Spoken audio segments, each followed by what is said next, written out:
தேர்தலின் போது தாசில்தாரை தாக்கியதாக முன்னாள் மத்திய அமைச்சர் மூக்க அழகிரி உள்ளிட்டோர் மீது தொடரப்பட்ட வழக்கில் மூக்க அழகிரி உள்ளிட்டோரை விடுதலை செய்து மதுரை மாவட்ட நீதிமன்ற நீதிபதி முத்துலட்சுமி தீர்ப்பை வெளியிட்டிருக்கிறார்.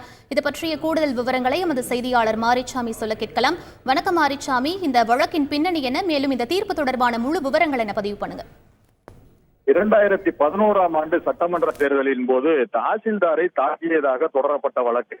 இதில் முன்னாள் மத்திய அமைச்சரும் தமிழ்நாட்டின் முன்னாள் முதலமைச்சரும் திமுக தலைவருமான டாக்டர் கலைஞரின் புதல்வர் மூக்க அழகிரி உள்ளிட்ட 21 பேர் மீது குற்றம் சுமத்தப்பட்டிருந்தது.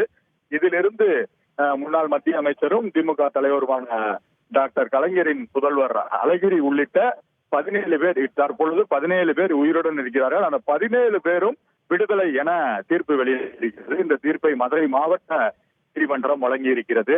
கடந்த 2011ஆம் ஆண்டு ஏப்ரல் மாதம் சட்டமன்ற தேர்தல் பிரச்சாரத்தின் போது மதுரை மாவட்டம் மேலூர் அருகே உள்ள வெள்ளலூர் அம்பலகாரன்பட்டி வல்லடிக்காரர் கோவிலுக்குள் ஓட்டுக்கு வாக்காளர்களுக்கு பணம் கொடுப்பதாக புகார் அளிக்கப்பட்டது.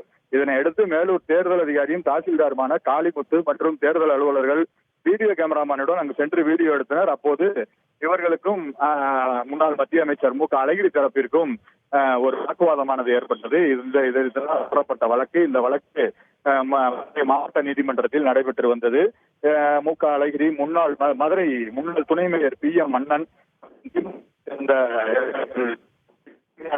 21 பேர் மீது 4 பிரிவுகளின் கீழ் வழக்கு பதிவு செய்யப்பட்டது. இது தொடர்பான வழக்கு விசாரணை மதுரை மாவட்ட ஜுடிஷியல் மேஜிஸ்திரேட் நீதிமன்றம் 1 நடைபெற்று வந்தது. இந்த வழக்கு தொடர்பாக சாட்சிகளிடம் விசாரணை நடத்தப்பட்டது. இந்த வழக்கின் தீர்ப்பு இன்று வெளியானது. அப்போது நீதிபதி முத்துலட்சுமி இந்த வழக்கின் தீர்ப்பை அளித்தார்.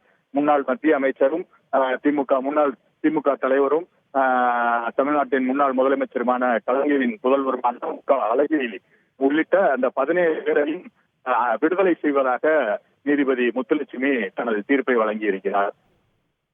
விவரங்களுக்கு நன்றி மாரிச்சாமி.